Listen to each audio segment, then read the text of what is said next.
Hello friends and all students of LNMU degree part 2। Friends मैं हूं आपका sir mister D Kumar. सबसे पहले स्वागत करता हूं आप सभी का एसएसपी एजुकेशन सेंटर के इस ऑफिशियल यूट्यूब चैनल पर। फ्रेंड्स इस वीडियो में मैं एलएनएमयू डिग्री पार्ट 2 के वैसे स्टूडेंट्स जिनके आरबी हिंदी अर्थात 100 मार्क्स के हिंदी का एग्ज़ाम 9 दिसंबर 2020 को हुआ है, तो उन सभी के लिए इस वीडियो में आपके एग्ज़ाम में जितने भी ऑब्जेक्टिव प्रश्न पूछे गए हैं उसका आंसर की बताने जा रहा हूँ। तो आप इस वीडियो को पूरा ज़रूर देखिएगा। आपको पता होगा आपके एग्ज़ाम में टोटल 100 क्वेश्चंस पूछे गए हैं आरबी हिंदी से, जिसमें मैं आपको इस वीडियो में 50 अर्थात 50 ऑब्जेक्टिव प्रश्नों का उत्तर बताने जा रहा हूं, और जो नेक्स्ट पार्ट आएगा उसमें जो रेस्ट 50 क्वेश्चंस बच जाएंगे उसका आंसर बताऊंगा। तो आप इस चैनल को अभी सब्सक्राइब कर लीजिए और उसके बाद जो बगल में घंटी की निशान दिखेगी उसे दबाकर ऑल नोटिफिकेशन ऑन करके ज़रूर रखिएगा, ताकि आपके आगे आने वाले हर एक सब्जेक्ट का आंसर की इसी प्रकार आपको प्रोवाइड करवाया जाएगा। तो चलिए बिना समय वेस्ट किए सबसे पहले क्वेश्चन देखते हैं। सबसे पहला क्वेश्चन जो है, मोक्षदाता राम निबंध के लेखक हैं। तो मोक्षदाता राम निबंध के जो लेखक है वो गांधी जी है, तो महात्मा गांधी हो जाएगा। ऑप्शन नंबर ए इसका करेक्ट आंसर हो जाएगा। उसके बाद दूसरा क्वेश्चन है, मुश्किल है आज रामन की राह पर चलना निबंध के लेखक हैं। तो मुश्किल है आज रामन की राह पर चलना निबंध के जो लेखक हैं वो गुनाकर मूले जी हैं। तो दूसरा का आंसर ऑप्शन नंबर सी हो जाएगा।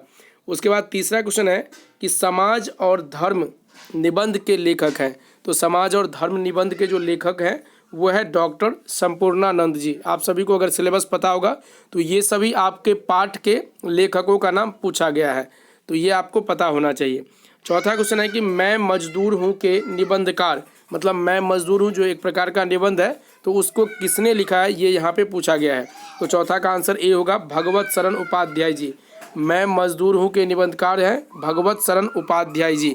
उसके बाद आगे आप देख सकते हैं पांचवा क्वेश्चन जो है, महाकवि बाण की सृष्टि और दृष्टि निबंध के लेखक हैं। महाकवि बाण की सृष्टि और दृष्टि निबंध के जो लेखक हैं ये आपका डॉक्टर वासुदेव शरण अग्रवाल जी हैं।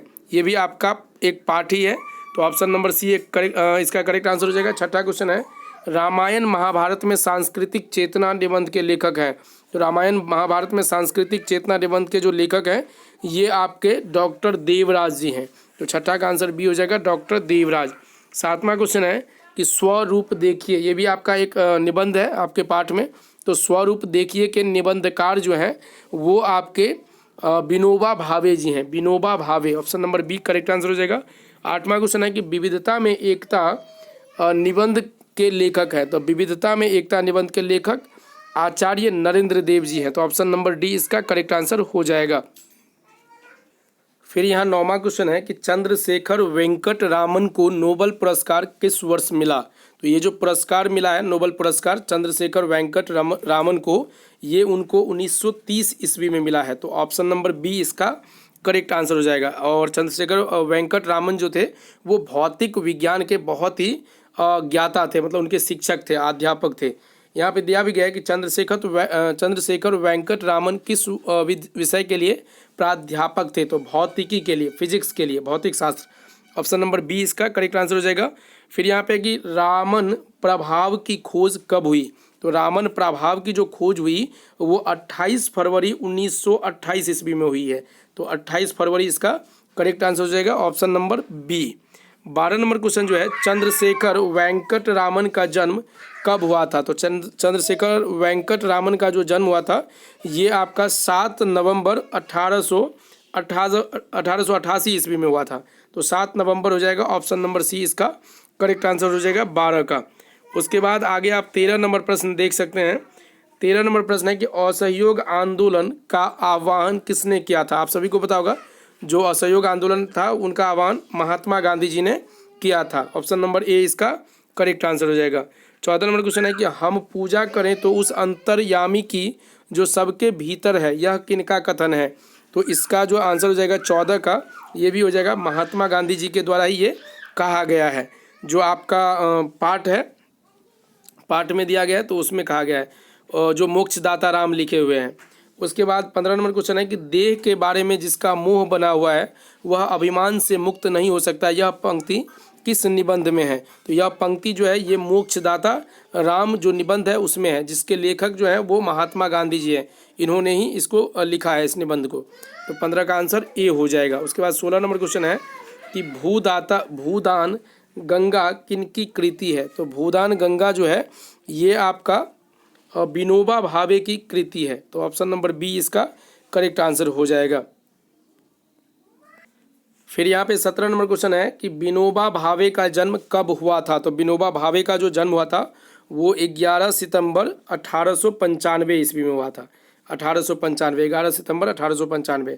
तो ऑप्शन नंबर बी इसका करेक्ट आंसर हो जाएगा, 11 सितंबर। उसके बाद आगे 18 नंबर क्वेश्चन है कि जब तक मैं अहिंसक नहीं बन जाता तब तक क्या मैं संसार को अहिंसक बना सकूंगा? यह कथन किसका है? तो देखिए, अहिंसा के बारे में ज़्यादातर जो टिप्पणियाँ होती थी या कथन देते थे वो महात्मा गांधी जी ही देते थे। तो इसका आंसर महात्मा गांधी जी ही होना चाहिए और यही मेरे अनुसार से लगभग 99% सही है। उसके बाद 19 नंबर क्वेश्चन है कि साहित्य शिक्षा एवं संस्कृति पुस्तक के लेखक कौन है? तो देखिए, इनके जो लेखक हैं वो राजेंद्र प्रसाद जी हैं, जिसमें इसमें ऑप्शन नहीं है। तो इसका आंसर ऑप्शन नंबर डी हो जाएगा, इनमें से कोई नहीं। फिर 20 नंबर क्वेश्चन है कि ठूठा आम किनकी पुस्तक है? तो ठूठा आम 20 का जो आंसर हो जाएगा वो भगवत शरण उपाध्याय की जो है पुस्तक है। ऑप्शन नंबर ए इसका करेक्ट आंसर हो जाएगा। आगे आप 21 नंबर प्रश्न देख सकते हैं कि भारतीय धर्म एक ऐसी शक्ति है जो उन लोगों को भी अपने पास ले जाती है जो उससे दूर रहना चाहते हैं। यह पंक्ति किस निबंध में है? तो 21 का जो आंसर हो जाएगा ये विविधता में एकता जो एक पार्ट है उस निबंध में इसके बारे में जिक्र किया गया है और ये पंक्ति लिखी गई है। तो 21 का जो है सी हो जाएगा। उसके बाद 22 नंबर क्वेश्चन है कि आचार्य नरेंद्र देव का जन्म कब हुआ था? आचार्य नरेंद्र देव का जन्म जो हुआ था वो आपका 31 अक्टूबर 1889 ईस्वी में हुआ था। तो ऑप्शन नंबर बी इसका करेक्ट आंसर हो जाएगा। 23 नंबर प्रश्न है कि बौद्ध दर्शन किनकी कृति है? तो बौद्ध दर्शन जो है ये आपका बौद्ध दर्शन 23 नंबर में, देखिए मैं कंफर्म नहीं हूँ बट आपको थोड़ा मुझे कन्फ्यूजन है, शायद आचार्य नरेंद्र देव जी होगा। लेकिन आपको अगर कंफर्म इसका आंसर पता है तो आप कमेंट करके ज़रूर बताइएगा। फिलहाल मेरे अनुसार से आचार्य नरेंद्र देव जी होना चाहिए। उसके बाद आगे है 24 नंबर क्वेश्चन कि मैं ज़मीन को खोदकर उसे जोत बोकर सोना उगलने पर मजबूर करता था। यह पंक्ति किस निबंध में है? तो ये जो है मैं मजदूर हूँ में ये पंक्ति लिखा गया है। तो 24 का आंसर बी हो जाएगा। फिर 25 नंबर क्वेश्चन है भारतीय इतिहास के आलोक स्तंभ किसकी कृति है? तो भारतीय इतिहास के आलोक स्तंभ जो है ये भगवत शरण उपाध्याय की कृति है। तो ऑप्शन नंबर ए इसका करेक्ट आंसर हो जाएगा। 26 नंबर प्रश्न है कि भगवत शरण उपाध्याय का जन्म किस वर्ष हुआ था? तो भगवत शरण उपाध्याय का जन्म जो है वो आपका 1910 ईस्वी में हुआ था। तो ऑप्शन नंबर बी इसका करेक्ट आंसर हो जाएगा, 26 का बी। फिर 27 नंबर क्वेश्चन है बाण के वर्णन ही उनके काव्य की निधि है। बाण के वर्णन ही उनके काव्य की निधि है, यह कथन किनका है? तो यह कथन जो है ये डॉक्टर वासुदेव शरण अग्रवाल जी का है। ऑप्शन नंबर बी इसका करेक्ट आंसर हो जाएगा। 28 नंबर क्वेश्चन है कि हर्षचरित एक सांस्कृतिक अध्ययन किनकी कृति है? हर्षचरित्र एक सांस्कृतिक अध्ययन किनकी कृति है? तो ये जो है आपका यहाँ पे ऑप्शन 4 ऑप्शन है डॉक्टर वासुदेव शरण अग्रवाल जी की है। तो ऑप्शन नंबर डी इसका करेक्ट आंसर हो जाएगा। हर्षचरित्र एक सांस्कृतिक अध्ययन किनकी कृति है? तो ये भी डॉक्टर वासुदेव शरण अग्रवाल जी का ही है। तो 28 का आंसर डी हो जाएगा। उसके बाद आगे देख सकते हैं 29 नंबर क्वेश्चन, यहाँ पे कादम्बरी के रचनाकार कौन है? कादम्बरी के रचनाकार कौन है? तो 29 का जो आंसर होगा वो 29 का आंसर आपका बाण भट्ट हो जाएगा। बाण भट्ट, कादम्बरी के रचनाकार बाण भट्ट। ऑप्शन नंबर सी इसका करेक्ट आंसर होगा। 30 नंबर क्वेश्चन है कि डॉक्टर संपूर्णानंद का जन्म कब हुआ था? तो डॉक्टर संपूर्णानंद का जन्म 1 जनवरी 1891 ईस्वी को हुआ था। तो ऑप्शन नंबर ए इसका करेक्ट आंसर हो जाएगा, 1 जनवरी। 31 नंबर क्वेश्चन है कि मनुष्य ने अपने को इतने टुकड़ों में बांट लिया है कि एकता को कहीं आश्रय नहीं मिलता। यह पंक्ति किस निबंध से है? देखिए यहाँ पे एकता की जिक्र की गई है तो इसका मैं कंफर्म आंसर नहीं बता सकता हूँ, इसमें थोड़ा कन्फ्यूज़न है। बट एकता का जिक्र है तो विविधता में एकता इसमें शायद हो सकता है। अगर आप लोगों को पता है तो आप लोग कंफर्म आंसर मुझे कमेंट कीजिए अगर आप कंफर्म है तो। लेकिन मेरे अनुसार से ज़्यादा संभावना इसी का है। तो देखिए बहुत सारी चीज़ें ऐसी होती है, हर एक लोग ज्ञाता नहीं होते हैं। तो मुझे भी हर एक जो क्वेश्चन है उसका 100% करेक्ट आंसर नहीं पता होता है। तो जिसमें मुझे कन्फ्यूज़न होती है मैं आपको बता देता हूँ, बाकी जो भी बता रहा हूँ वो सभी बिल्कुल सही है। 32 नंबर क्वेश्चन है कि डॉक्टर देवराज का लिखा निबंध है। तो डॉक्टर देवराज के द्वारा जो लिखा हुआ निबंध है वो आपका रामायण महाभारत में सांस्कृतिक चेतना है। ऑप्शन नंबर सी इसका करेक्ट आंसर हो जाएगा। आप इस वीडियो को पूरा ज़रूर देखते रहिए, क्योंकि मैं आपको आपके पाठ का जो निबंध है और उनके रचनाकार हैं वो लास्ट में दिखा दूंगा। आप बाद में मिला लीजिएगा कि कौन कौन से आपके आंसर सही है या गलत है। खास करके जो यहाँ पे पूछा गया है कि किसके द्वारा क्या कौन सी निबंध लिखी गई है और कौन सी निबंध किन व्यक्तियों के द्वारा लिखा गया है। तो चलिए आगे 32 के बाद आगे देखते हैं। 33 नंबर क्वेश्चन है, संस्कृति से तात्पर्य है व्यक्ति की वे विशेषताएं जिनका उपयोग वांछित मूल्यों के प्रकाशन व उत्पादन में होता है। यह पंक्ति किस निबंध में है? तो यह पंक्ति जो है आपका रामायण महाभारत में सांस्कृतिक चेतना। देखिए संस्कृति के बारे में जिक्र किया गया है, तो इसके अकॉर्डिंग आपका पाठ जो है वो रामायण महाभारत में सांस्कृतिक चेतना, ये आपका एक पाठ है, बाकी ये सब आपका पाठ नहीं है। तो इसके अनुसार से सी ही इसका आंसर होना चाहिए। तो कुछ कुछ चीज़ें ऐसी होती है जिसमें आप उनके पंक्तियों को देखकर ही ये क्लियर कर सकते हैं कि वो किस पाठ का लाइन होगा। तो उसके अकॉर्डिंग आपका सी होगा। उसके बाद देखिए 34 नंबर क्वेश्चन है कि निबंध निकुंज में कुल कितने निबंध संकलित हैं? तो देखिए इसका जैसे कि मुझे पता है 8 संकलित है, 8 निबंध, लेकिन मैं कंफर्म नहीं हूँ क्योंकि मैं इसको भी देख नहीं पाया। तो 8 इसका होगा। बाकी आप जो कंफर्म है कमेंट करिए। 35 नंबर क्वेश्चन है कि निबंध निकुंज के संपादक हैं। तो देखिए इसका आंसर जो हो जाएगा 35 का, निबंध निकुंज के जो संपादक हैं वो आपका डॉक्टर निबंध निकुंज पूछा गया है, तो ये डॉक्टर रमाकांत झा जी होना चाहिए। वैसे देखिए इसका आंसर मैंने खोजने का बहुत प्रयास किया लेकिन नहीं मिला, तो इसका आप लोग अगर कंफर्म है तो कमेंट करके बताइए। बाकी इसका आंसर मेरे अनुसार से बी ही होना चाहिए। अब जितने भी आपके प्रश्न बता रहे हैं वो बिल्कुल संशोधित करके निकाला गया है। तो 37 का जो आंसर होगा डॉक्टर संपूर्णानंद का लिखा निबंध है। अब देखिए इसमें अब व्यक्ति का नाम दिया गया, उसने कौन सा निबंध लिखा है तो ये इसमें दिया गया है। तो आप इस वीडियो को पूरा देखिए, क्योंकि अंत में मैं आपको एक समरी वाला चार्ट दिखाऊंगा, उससे आप इन सभी को क्लियर कर सकते हैं। तो 37 का जो आंसर हो जाएगा वो बी हो जाएगा। समाज और धर्म जो है ये डॉक्टर संपूर्णानंद के द्वारा लिखा गया है, जो एक प्रकार का निबंध है। उसके बाद 38 नंबर क्वेश्चन है, विनोबा भावे का लिखा निबंध है। तो विनोबा भावे का लिखा निबंध जो है वो आपका स्वरूप देखिए, स्वरूप का मतलब होता है अपना रूप देखिए। तो सी इसका करेक्ट आंसर हो जाएगा। 39 नंबर क्वेश्चन है कि भगवत शरण उपाध्याय का लिखा निबंध है। सभी निबंध ही है आपके पाठ में, तो निबंध कहता है कि भगवत शरण उपाध्याय के द्वारा लिखा हुआ निबंध कौन सा है? तो मैं मजदूर हूँ, ये जो है निबंध भगवत शरण उपाध्याय के द्वारा लिखा गया है।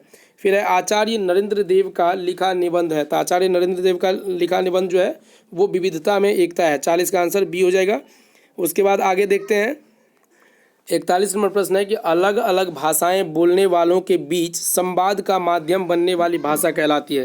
तो देखिए जो व्यक्ति अलग अलग भाषा, जैसे अलग अलग क्षेत्र के व्यक्ति हैं और कोई मैथिली बोलते हैं, कोई मान लीजिए मराठी बोलते हैं, कोई अलग अलग चीज़ें भाषा बोलते हैं, तो कहता है कि उसके बीच में अगर संवाद कराना है तो उनके लिए कॉमन भाषा कौन होगा? तो जैसे पता है भारत का कॉमन भाषा क्या है? हिंदी है। एक मतलब राजभाषा की सूची में आता है। हिंदी जो है वो हर एक जगह प्रचलित है। तो वही कहता है कि बनने वाले संवाद के लिए जो माध्यम है वो कौन सी भाषा है? तो वो राजभाषा है। तो ऑप्शन नंबर बी इसका करेक्ट आंसर हो जाएगा, क्योंकि हिंदी सभी जानते हैं, सभी बोल पाते हैं। भारत की राजभाषा है तो भारत की राजभाषा हिंदी है। ऑप्शन नंबर ए इसका करेक्ट आंसर हो जाएगा। उसके बाद राजभाषा का अर्थ होता है, देखिए राजभाषा का अर्थ होता है सरकारी कामकाज में जो भाषा प्रयोग किया जाता है उसको कहते हैं राजभाषा। तो सरकारी कामकाज की भाषा, ऑप्शन नंबर सी इसका करेक्ट आंसर हो जाएगा। 44 नंबर प्रश्न है कि इनमें से कौन सी भाषा संविधान की 8वीं अनुसूची में शामिल है? तो देखिए मैथिली 8वीं अनुसूची में शामिल है और मगही जो है ये शामिल नहीं है। तो ऑप्शन नंबर ए इसका करेक्ट आंसर होगा प्रश्न के अनुसार से। उसके बाद 45 नंबर क्वेश्चन आप देख पा रहे हैं, विश्व हिंदी दिवस कब मनाया जाता है? देखिए भारत में हिंदी दिवस 14 सितंबर को मनाया जाता है। तो आपको कन्फ्यूजन में नहीं रहना है, यहाँ पे विश्व पूछा गया है, मतलब इंटरनेशनल अंतर्राष्ट्रीय हिंदी दिवस कब मनाया जाता है? तो ये आपको 10 जनवरी को मनाया जाता है। तो ऑप्शन नंबर ए इसका करेक्ट आंसर हो जाएगा 45 का। उसके बाद 46 नंबर क्वेश्चन है कि वैज्ञानिक एवं तकनीकी शब्दावली आयोग की स्थापना कब हुई? तो इसकी जो स्थापना हुई है 21 दिसंबर 1960 को। तो यहाँ पे 1960 आप देख पा रहे हैं, ऑप्शन नंबर ए इसका करेक्ट आंसर हो जाएगा। 47 नंबर क्वेश्चन है कि संविधान सभा ने भारतीय संघ की राजभाषा के रूप में हिंदी को स्वीकार किए जाने का निर्णय कब लिया? तो ये 14 सितंबर 49 को लिया। ऑप्शन नंबर सी इसका करेक्ट आंसर हो जाएगा। 48 नंबर प्रश्न है कि संविधान के किस अनुच्छेद में हिंदी को संघ की राजभाषा घोषित किया गया है? तो अनुच्छेद 343 आर्टिकल 343 में। तो ऑप्शन नंबर ए इसका करेक्ट आंसर हो जाएगा। फिर 49 नंबर क्वेश्चन देख सकते हैं, राजभाषा अधिनियम कब बनाया गया? तो राजभाषा अधिनियम जो बनाया गया वो आपको 1963 ईस्वी में बनाया गया। तो 49 का आंसर जो हो जाएगा ये आपका ऑप्शन नंबर सी हो जाएगा। उसके बाद जो अंतिम प्रश्न है उसको बताने से पहले मैं आपको ये बता दूं, अगर आपने अभी तक इस चैनल को सब्सक्राइब नहीं किया है तो अब भी आपको नीचे में रेड कलर का सब्सक्राइब बटन दिख रहा होगा, उसे दबा लीजिए। उसके बाद जो घंटी की निशान दिखेगी उसे दबाकर ऑल नोटिफिकेशन ऑन करके ज़रूर रखिएगा, ताकि आपको हर एक आने वाली वीडियो की जानकारी अप टू डेट मिलती रहेगी। तो अंतिम प्रश्न है आपका, राजभाषा नियम कब बनाया गया? तो राजभाषा नियम जो बनाया गया ये आपका 1976 ईस्वी में बनाया गया। तो ऑप्शन नंबर बी इसका करेक्ट आंसर हो जाएगा। बाकी अगर आपको ये वीडियो अच्छी लगी हो तो वीडियो को लाइक कीजिएगा, कमेंट करके ज़रूर बताइएगा, और नेक्स्ट जो 50 क्वेश्चंस है उसके आंसर की को पाने के लिए चैनल को सब्सक्राइब करके नोटिफिकेशन बेल ऑन करके ज़रूर रखिएगा। मिलते हैं नए वीडियो में आगे के क्वेश्चंस के आंसर के साथ, तब तक लेते हैं अलविदा। जय हिंद, जय Bharat. Thank you so much.